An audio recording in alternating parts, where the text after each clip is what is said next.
What up, YouTube? It's your boy, ATrueHero. And today I have once again a special guest, the most recent RBET champion and my close friend, OG. OG, how you feeling? Feeling pretty good. Back-to-back tops. Nothing feels better than that. Am I right? Back to back, like that whole Drake song. Back to back. Yep. So before we get into the video, I want to make two quick announcements. The first one is I want to give a shout out to I Am Nerd Podcast. If you're interested in a more detailed analysis about OG's run, I definitely recommend checking out that channel. They just uploaded a really great YouTube video. Second announcement I want to make is for those who wish to help support me and for the channel to grow, please consider subscribing to my Patreon. As I mentioned, it really helps the channel grow. And with that out the way, my first question for you is what is next? What's next? What's next? I'm probably gonna enter uh EWCQ from Format Library. I'm not sure which deck I'll play yet, but but if I am entering, well, hopefully you don't run into me. That's all I gotta say. I mean, it's amazing, right? Because as we started off by saying, you have two back-to-back tops with different decks, mind you. Yeah. So you've already shown the community that you're not a one-trick pony, that you can do this with many different decks. What other decks are you interested in playing? Currently, no other deck. Okay. Now, for those of you who don't know, OG is known to always play the top decks. So of course, it's no surprise that he's top with both Vayu Turbo and Dragon Turbo. Or maybe you just like Turbo decks, so your next deck should be Diamond Dude Turbo. Huh? Yo, Huh? Diamond Turbo or maybe Cristio Turbo, something like that. Oh man, I played against a Christian deck at the most recent RBET. So for those wondering how I did, I mean I scrubbed, right? And my losses were the most savage losses you can think of. I might upload some clips that way you guys can see how savage it was. Like it was completely just anyway, so there's Yeah, that. I lost against Christia Turbo. But yeah, I actually do think Christia, I mean, even Frazier mentioned recently, like, it's the S tier deck that people have forgotten about. yeah, yeah. I it's a deck I rarely play against, but I also didn't play that well against Masha. When that was one of my losses in Swiss. And I wish I had more people to play against, so I can properly learn that matchup. But I mean, it is what it is. So you kind of have to learn on the fly sometimes.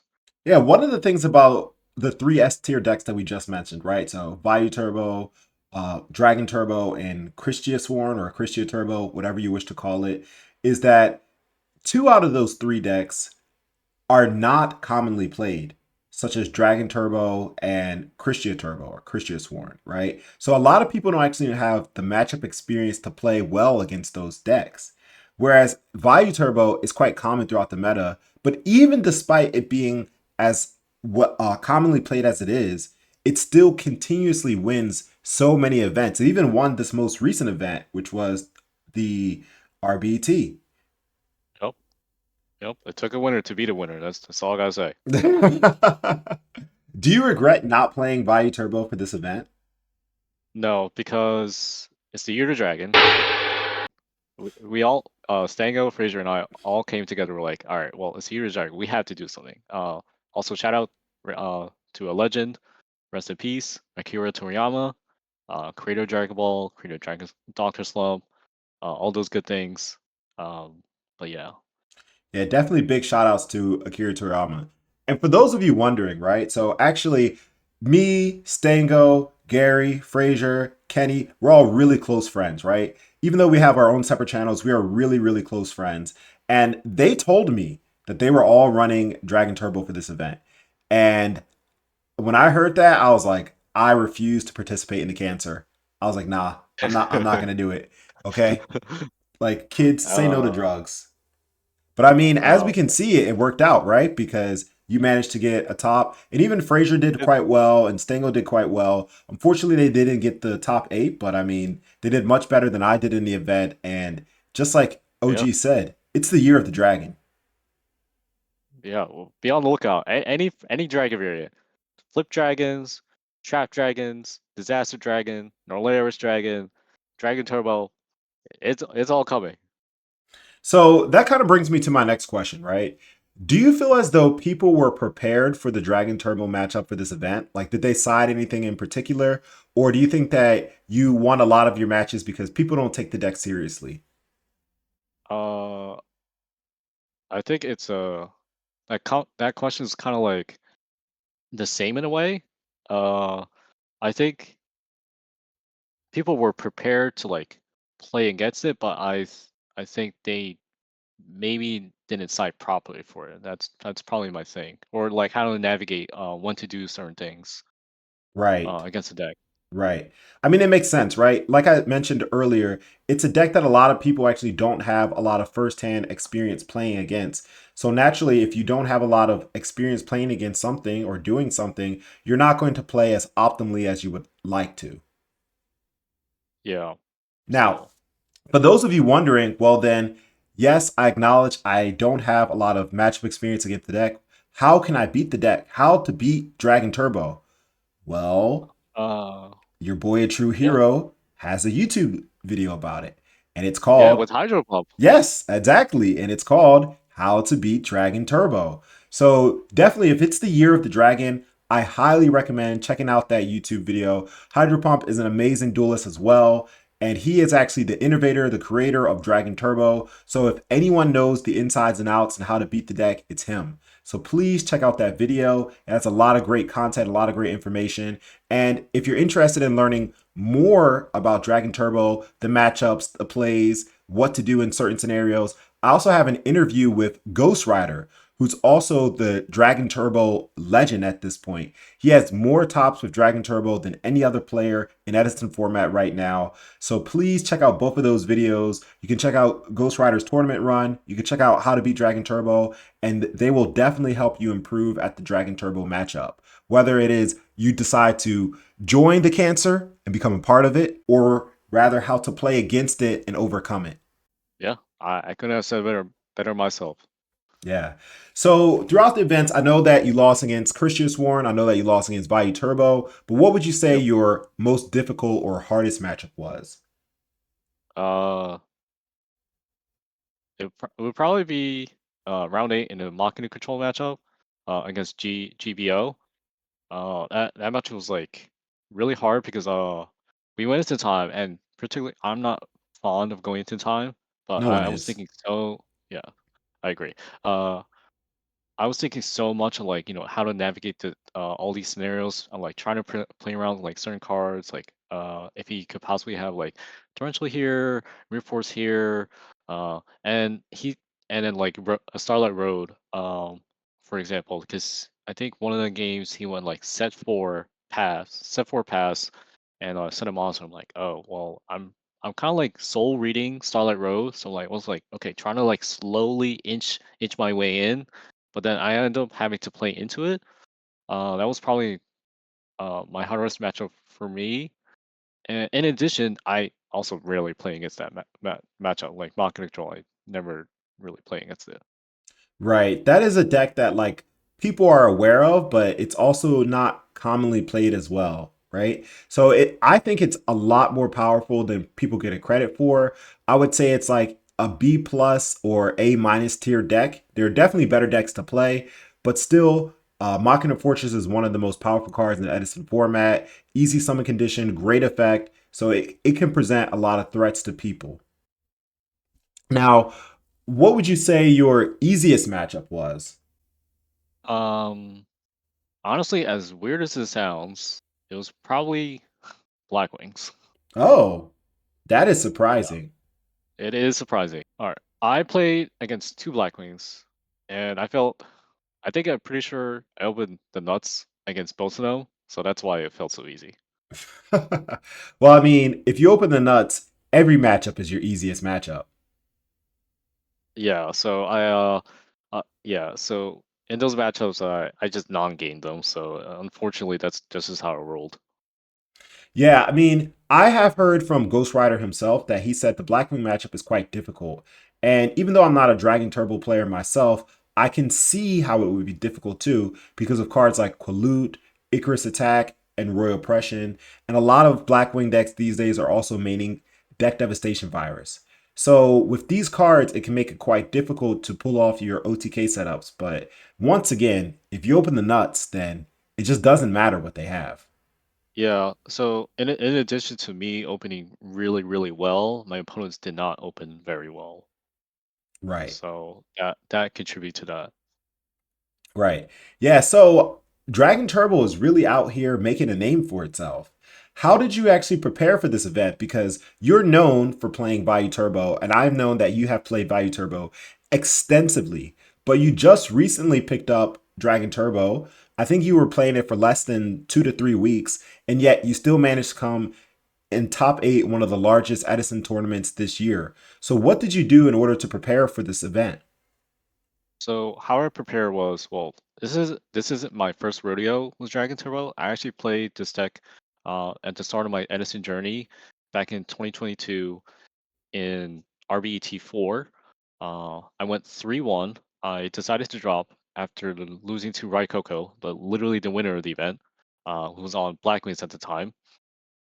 And so like I still retain some concepts with Dragon Turbo from that event, and how I mostly prepared was we were like theory crafting with like Stango, Fraser, and I like, okay, how to play the deck, how to like, see, think about like future draws, think about like uh what cards to leave in the deck, what cards like, to send off for future fusion, when to go in, when to not go in, stuff like that, like over and over again. And also additionally, I went through like Hydro Pump's combo guide. That was really helpful.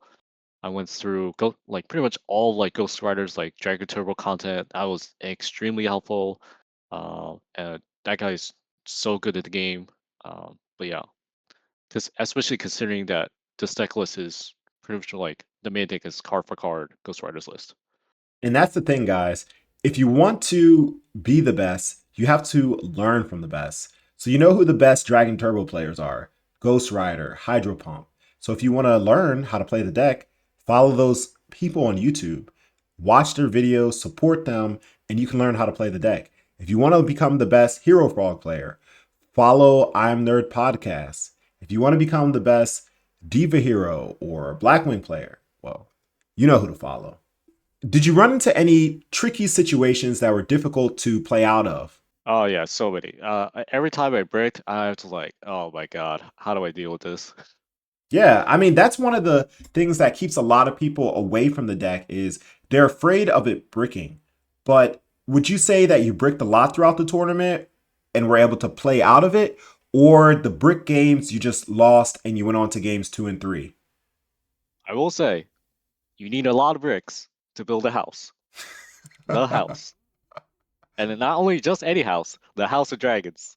I mean, that's right. That's exactly right. You know, if you get enough bricks, you build a house. I always feel that Dragon Turbo is just one card away from winning. It's kind of similar to Diva Hero in a way. It's just you only need just one card, and then once you get that one card, you can go off, right? And both of the decks are able to OTK.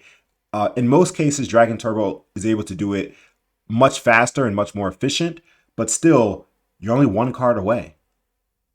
Yeah, so how I kind of like played out of them, it was I just slowly like took it like, one step at a time, one turn at a time, like, okay, they're doing this here. Okay, do I take this attack and drop track here? I don't know, but I think I should, so I just do it anyways and see how it goes. And everything else just like kind of flowed from there. Now that you have played the deck yourself, because you mentioned that you were playing card for card Ghost Rider's list, are there any Yep. changes that you would make going forward if you decide to play Dragon Turbo again? Uh, as far as the main deck goes, no. As far as the side deck goes, yes. I think side deck and extra, uh, I think 100% yes. There are, I think, I remember when I was looking through Ghost Rider's like previous deck list, he'd always change the deck list, the side deck in some certain way. Like not really sure or like expecting something in the meta. Um, so I'm like, okay, that to me it says, oh, this side deck is not finished. It's not complete. Whereas like I think most other decks right now, their side decks are pretty much like almost complete. I mean, yeah, that can always change as the meta evolves. You know, what's like more popular. You know, you sign more cards for those matchups, but it's not solved for Dragon Pearl in particular. And I think that probably like hinders probably the success of Dragon Turbo. Right. That makes a lot of sense. Then, is there any card that you would like mind sharing? If anything comes to your mind, that is, that you think should be added to the Dragon Turbo side deck? Uh, what to add? I think I probably wanted another Crow for like a Chrysius Sworn matchup. Um, because like when they when they milled perfectly into Chrysia and JD, I was like, damn, if I just had like another Crow here possibly in my hand, I could just like dealt with that. Like after they beckoning, they go beckoning into like the perfect like setup. You just go like Crow um at that time at resolution, and it's like, oh well, now I can't summon like Chrysia or JD, and it's not so great for them.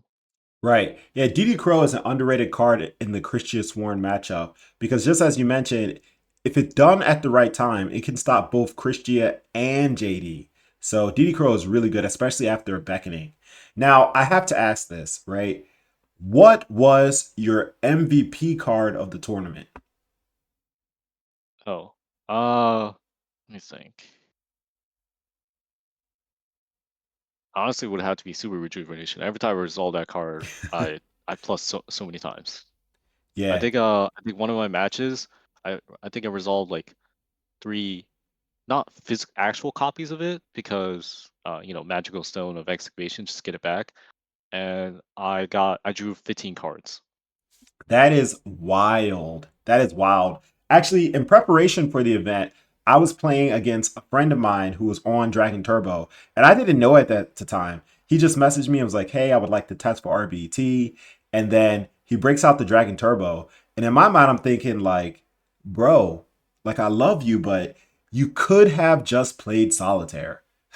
You didn't have to Yeah, play with me to test out Dragon Turbo, right?" yeah, So I was able to win both sets that we played, but it was only because one of the sets he discarded, I think, about 8 dragons, and he didn't draw into Super Rejuvenation. Like when yeah, you resolve that card, you get so much advantage to the point where you're even discarding cards during the end phase, which is ridiculous when you think about it. yeah. Yeah, that is definitely a modern format card in an older format, in Edison format. So round one of the event, you played against a very special person. You wanna tell us a little bit about that match? Oh, that no, I've been waiting for that match for so long. You have no idea. This guy, Shushan, a close friend of ours for like 10 plus years. He's been talking trash to me forever. Forever. And I wanted to beat that guy so bad in this tournament. And when we matched up, I was like, yes, yes, yes. Uh, unfortunately, we both got top four at the RBET, the most recent RBET, and I ended up beating my top four opponent, and he unfortunately did not. But if we did both like beat our top four opponents, we would have played each other in the finals, and I think that would have been so great. But it just they had other plans. That's right. But Diva Hero um, bricked. but yeah, in regards to this like round one, we played each other round one out of 200 people, which is insane to me, by the way. Yeah, it's Uh, actually crazy because you know, as you mentioned, he's been trash talking you for years. You know, and like you finally got to show him who's boss. yeah. Oh, And I got him out for so quick. the best part is like, so we have a group chat too, like me, Sushant, like our televisual bad robot OG, like we have our like own little group chat. And in the group chat, your name changed to the champ because now we just everybody just has to respect you now. Yeah, yeah. And it's like, oh. Oh, he did it again. Well, you definitely if it wasn't like a one trick wonder, well, here we are. Here we are. Here we are. It's actually quite unfortunate for Televisual because both of his losses were to close friends of ours. He lost to you on Dragon Turbo, and his second loss, where he dropped, was to Frazier, who was also on Dragon Turbo as well. So, Yeah, yeah, it's just the year of the dragon. yeah. It's so crazy that after he lost to me, he played Frazier, and I was like, damn, what's the odds of that? Like playing someone like again. Yeah. Over 200 people. And like, I was fortunate enough to not play anyone that I am very close friends with. But that's just the odds. It's like sometimes you play against your friends and you guys just knock each other out. Yeah, But you know what? At the end of the day, our boy Televisual is not part of the house. that's true. That is. And the Oh house man, always wins. that's right. Well, I think this has been a great interview. So there's just one more thing I'm going to wrap up with. And it's like, do you have any shout outs? Yeah, yeah. Shout out to Cairo to being a true scrub. Damn. You know, Uh, actually, I have a quick comment about that. So, yeah, right after you won RBET, me and you, we made a bet, right? And I was basically saying, like, I bet you can't do it again. I bet you can't become number one again. And then our bet was the next time either one of us wins an event, that the loser has to pay for the winner to come to Korea, right? I'm already here in Korea. So it's like if I were to win, then it's just like he would pay for his own flight. But if he were to win, then I would pay for his flight, right? So we got a bet on who's paying for whose ticket to come to Korea. So I got a little nervous. I'm not going to lie. I was like, damn, I'm going to have to cash out soon. A true hero is going to be yeah. broke. Oh, dude. Oh, man. I'm so mad when I lost against Coleman. So I was like, no, the dream's over. No. Yeah. Yeah. I mean, I got to be scared because, like, who knows? You might even win this next coming event at the EWCQ. So I got to get my game on, right? In the words of Jaden, get your game on. Like I got to get my game on and like I got to play better for the next event. And hopefully it'll be you paying for your own ticket to come to Korea to come see your boy. And actually, he has come to see me before, so I'm really thankful about that. Like I said many times before, really close friend of mine, and I really appreciate all the time he sacrificed to help me with my YouTube channel, just to come visit me and, everything. But yeah, back to your shout outs. So shout outs to me. I'm really thankful for that. Who else do you have a shout out for? Shout out, shout out to the house. Y'all know who you are. Frazier, Stango, Luke, everyone else in there. Kenny. Can't forget that guy. Can't forget that guy, right? Kenny was the one who probably brought us all together, you know? And me and Kenny, we have like a funny history story of how we met, but I'll save that for another time. Shout out to the other group chat. Sushant, Dave Vieira. Oh man, Dave Vieira also top 82. I was like, damn, if he makes it too, that'll be great. But then he just got, he just lost. I was Yeah, like, damn. Diva Hero. But for those of you curious, that will be my next video. So please be on the lookout for the interview with Bad Robot and Diva Hero. So for all you Diva Hero fans, you guys are going to be eating good. Mm-hmm. Mm-hmm. Uh, rest of the shout outs to all my opponents. Every last one of you were great. I had a really fun time playing against you all. I'm sure the same cannot be said for playing against me because I was playing Dragon Turbo, which I totally understand. So yeah. That's right. Guys, you have to prepare for the cancer from now on, okay? Like Dragon Turbo is here to stay. All right. Well, with that said, guys, thank you so much for tuning in today's video. And a true hero and champion OG out. Peace. I hope everyone enjoyed the video. I would like to take this time to give a special shout out to my Patreons, Televisual, and Enraged Peacock. For those of you who are looking for exclusive content, please subscribe to my Patreon. The link will be in the description below. Thank you all for watching, and until next time, a true hero out. Peace. Subscribe or you too will be sent to the Shadow Realm.